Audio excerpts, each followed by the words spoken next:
Next, I'm happy to introduce Paul Slyman from Metro to give a short Willamette Cove update. As with EPA, Metro will be available to take questions during the optional breakout room part of this meeting, so we thank you for holding your questions until then. So if you are ready, Paul, I'd like to turn it over to you. I am ready. Thanks, Alyssa. Lots of great announcements tonight. Exciting time for this project. Well, again, my name is Paul Slyman. I'm with Metro. I'm also joined tonight by two Metro colleagues, Katie and Umberto. And many of you know Katie, and you'll get to know Umberto, who leads our community engagement. You'll get to know Umberto over the coming months. I was asked just to give you a brief update on Willamette Cove and the decisions that council made this summer. So I'll try to do that as quickly as I can. If I go through too quick, please join me in the breakout session. Just by way of background, Metro purchased Willamette Cove in 1996. That was following the passage of the 1995 Parks and Nature Green Spaces Bond. We at Metro know it's a very special place to the people that are on this call and people that live in that part of our region and care about it.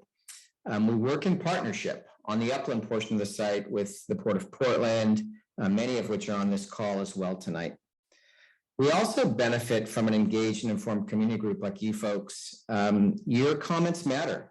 Matter of fact, you shared your perspectives with us and with the Metro Council, and based in large part on your voices, in December of 2020, Metro Council directed 4 things of the staff.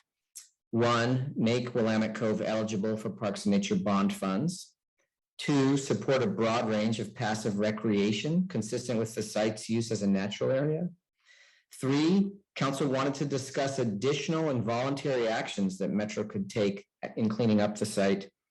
And 4, they directed staff to prepare a plan for public engagement to identify community priorities for passive recreation.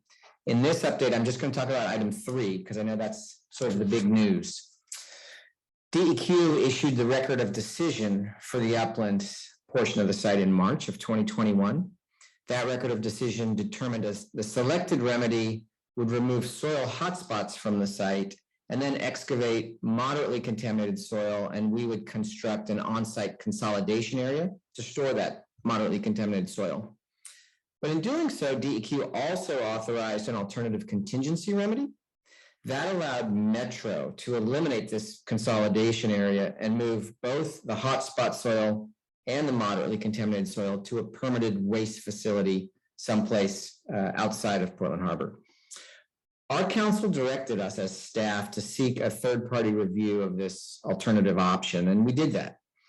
In directing us to do it, they also adopted some values, and they asked us to look at the community impacts of implementing the contingency remedy, the environmental impacts, including greenhouse gas emissions, the financial costs, and timeliness, and how timeliness would be affected by implementing it. We did that third-party review, and it was impossible because of a lot of participation from Yakima Nation, 5 Tribes, and Portland Harbor Community Coalition representatives. They helped us not only hire a consultant, but develop the structure of the third-party review and complete the final report.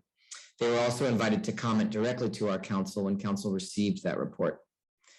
Council considered the results of this review during both their June and July council meetings. Many of you watched those meetings, and some of you provided both verbal or written input. Council considered your input, and on July 28th, directed Metro staff to implement the contingency remedy as part of our overall work. In other words, they said to us, there will not be a consolidation cell on the site. All the soil that's excavated will go someplace else to a permitted facility. So that's the big news. That's why Alyssa and others invited me here tonight. Just to close out, we're now continuing our work with Port of Portland and our consultant, completing the upland sampling. That's really important work. The results of it will be presented to DEQ and will largely drive our remedial design, which we'll be developing over the next 18 to 24 months. Great, thanks so much for that update, Paul. Again, if anyone has questions for EPA or Metro on either of these updates, please join us during the optional breakout room session this evening from 7 to 8 p.m.